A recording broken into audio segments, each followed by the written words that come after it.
time है गुलामा वाली जबान इंग्लिश दे विच सुना गिनती सुना 1 2 1 2 हाँ 1 2 3 4 5 आगे 6 7 8 9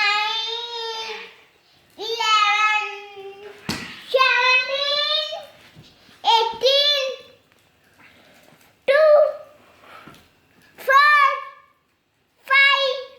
6 7 8 9 16 17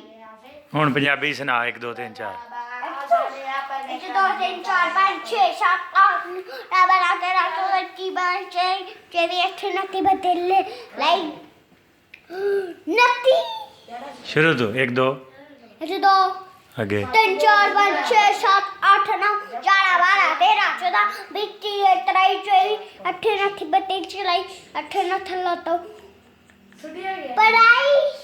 23 24 28 29 30 32 चौराई तेनों नहीं होंदी गिनती सही इधर जी हसन सैन साहब जिहड़े ने ताश खेड रहे ने